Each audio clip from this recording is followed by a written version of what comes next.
Show of hands. How many of you have a to-do list? How many of you have a stop doing list? A few of you. Good job. How many of you do not have more than 24 hours in a day? How many of you, if you had 48 hours, or 72 hours, or maybe even 100 hours, still could not get it all done when you add up work and ambition and family and community and life?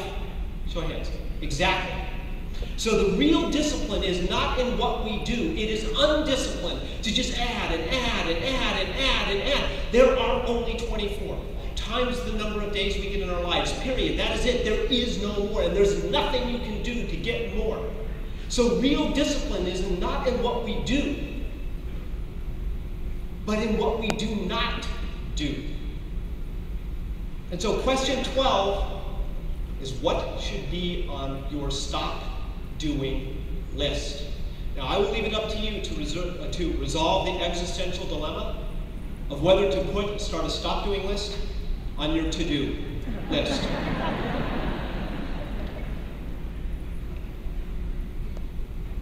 But if, in fact, we only have 24 times the number of days, it does raise the question, what do we do with them? So that we build perhaps a great life, rather than just sort of settling for this thing called the good life. Because when it comes to that, good is the enemy of great.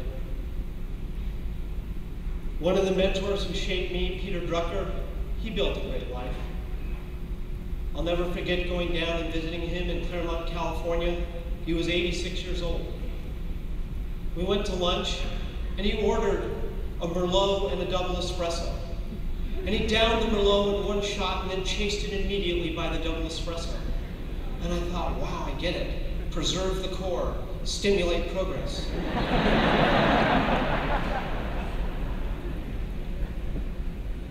But at that lunch, I asked Dr. Drucker, at age 86, which of your 26 books are you most proud of? And he said, it's the next one. He wrote 10 more.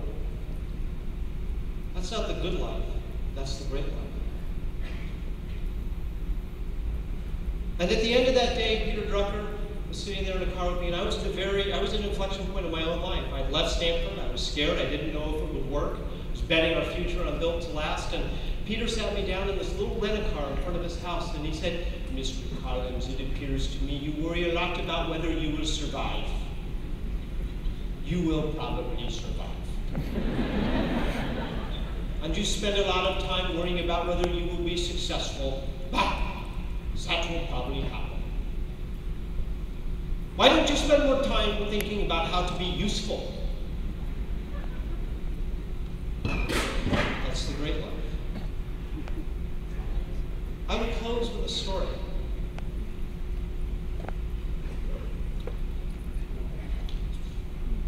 A few decades ago, a high school girl sat dejected on a school bus. She had a hard life at home. Her mom couldn't even afford to pay the phone bill. So what do you say with your friends when they say, how do I call you? She was coming back from a cross-country running race where she ran on the boys' team. Because believe it or not, back then they didn't have a girls' team. And she'd had a bad race. And her cross-country coach and her physics teacher, named Roger Briggs, wrote her a note and brought it back to her in the back of the bus. It was just a handwritten note, a few lines, that ended with one little sentence: your time will come.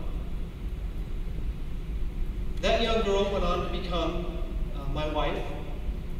We got engaged 4 days after our first date. We've been married 33 years, which I consider a nice start.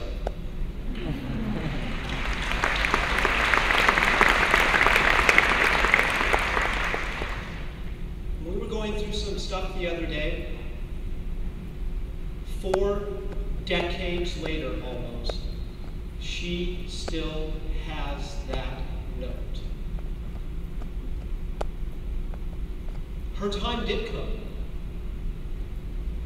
She went on to win the Hawaii Ironman Triathlon World Championship in 1985, overcoming an epic battle on the run, battling leg cramps where her legs were cramping up so much she had to pound on her quadriceps to keep them moving, losing a minute a mile in the last 10 miles and winning a 10-hour race by less than a minute.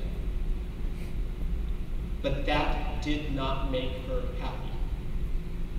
It only made her feel a little bit better about herself for just a moment. Because it's just an individual achievement. A decade later, she had the chance to take over that very same cross-country team, and that coach of hers completed the circle and asked her to be the coach of the boys and girls cross-country team at her old high school. She built this incredible program.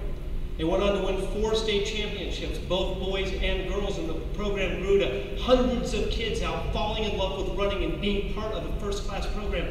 And Joanne came home and told me, she says, I get it now. Now I am happy. I am happy because my energy isn't going into achieving my own dreams. The Ironman didn't make me happy. Graduating from Stanford didn't make me happy. But watching and helping these kids,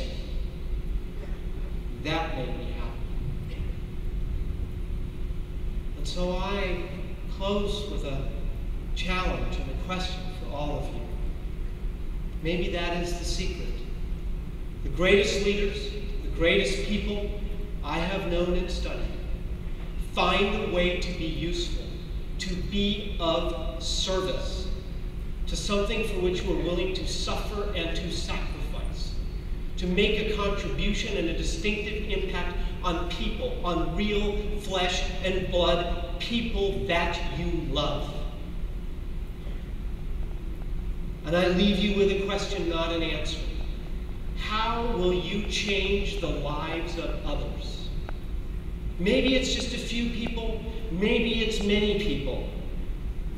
But how will some people's lives be different and better because you were here? Life is people. Life is people. Be useful. It has been my great privilege to have the opportunity to be here with all of you. I am truly, truly grateful for that privilege, and I wish you all the very best. Thank you.